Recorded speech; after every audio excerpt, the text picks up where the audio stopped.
Good morning. This is John from the Springs Mennonite Church.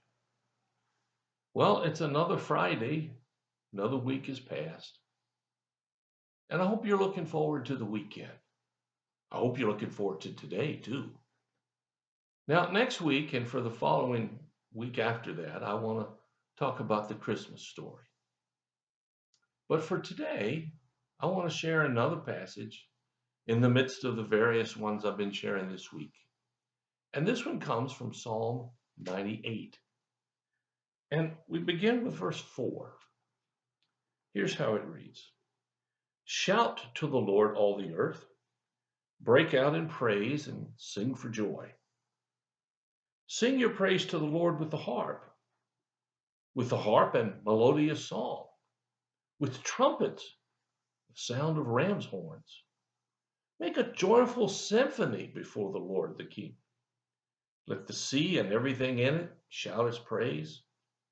Let the earth and all living things join in. Let the rivers clap their hands in glee. Let the hills sing out their songs of joy before the Lord. For he's coming to judge the earth. He will judge the world with justice and the nations with fairness. Well, this passage has two parts. The first part is about making noise. Now, if you've been around little kids, they know how to make noise. Last Sunday after church, some of the little ones here were having a ball. I mean, they were running around, they were screaming, and that was perfectly okay. We're not a church that thinks that you got to be real quiet in the sanctuary. Well, once in a while we do, yeah, but not when we're done. And these little kids were so fun to watch. And why were they fun to watch? Because they were just filled with excitement. They were overflowing. And out of their midst came this incredible expression of happiness and joy. Well, this first part of what I read, is the very same thing. The psalmist is saying that you and I need to come to the Lord in praise and shouts and singing. And it says melodious singing, but I just want to say, if you can't carry a tune in a bucket, that's okay in God's eyes. Now, the person sitting next to you might have a little problems, but don't worry about them. You're not singing to them anyway. You're singing to the Lord. And he just appreciates the expressiveness and the joy that's coming out of enthusiastic singing. And not only do we sing, but it says the whole living world. It says the sea, the earth, the rivers, and the hills. They all are excited about God. Now, I don't really know what that means. I enjoy sitting and watching rivers that aren't overflowing and destructive. We have a river that runs near us, and it's a beautiful river. I love to just drive by it and listen to the water flowing over the rocks and the quietness of it. And I don't know what it means when the hills sing out or clap their hands, but maybe we get a notion of that in the spring when the flowers come out and the colors are just wow. But what it's saying is here, be enthusiastically excited about walking with God and express it. I don't care what anybody else thinks. Why do you? Just enjoy the goodness and the grace that God's provided for you. Well, then we get to the second part.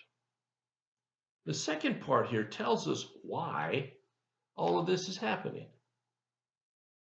It says, "For the Lord is coming to judge the earth." I believe that's true.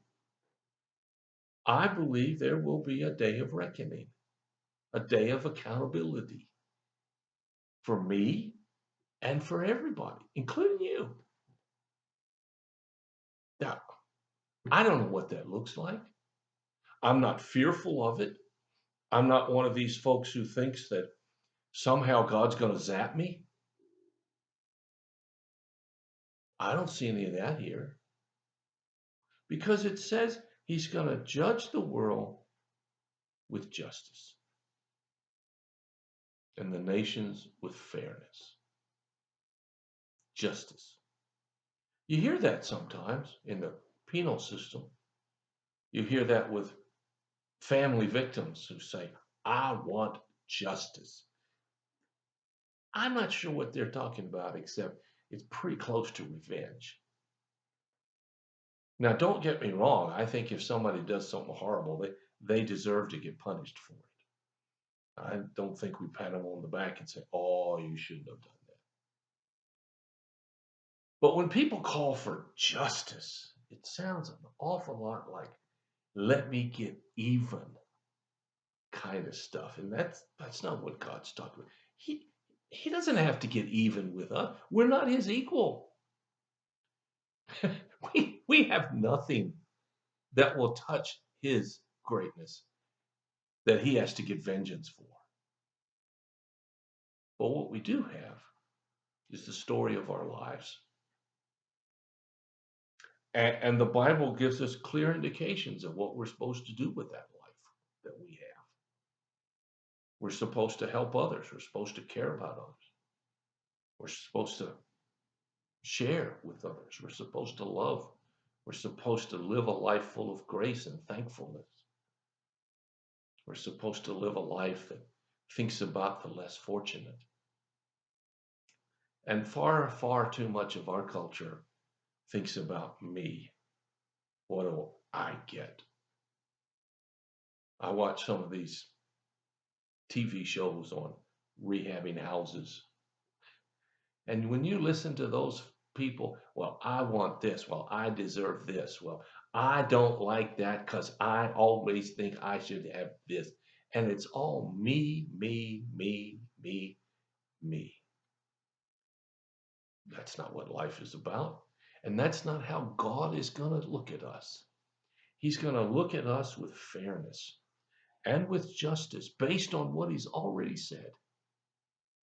Because he wants us to be the ultimate expression of his love and grace to everyone we meet.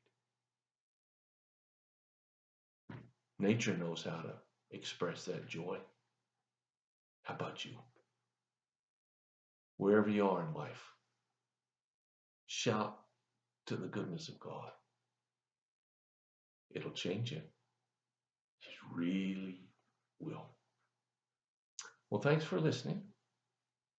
If you have a prayer, concern, or a need, let us know. We'll do everything we can as fast as we can to help meet your need. So until Monday, when we come back, I hope you have a wonderful time this weekend. Find great things to do for God. And I'll talk to you later.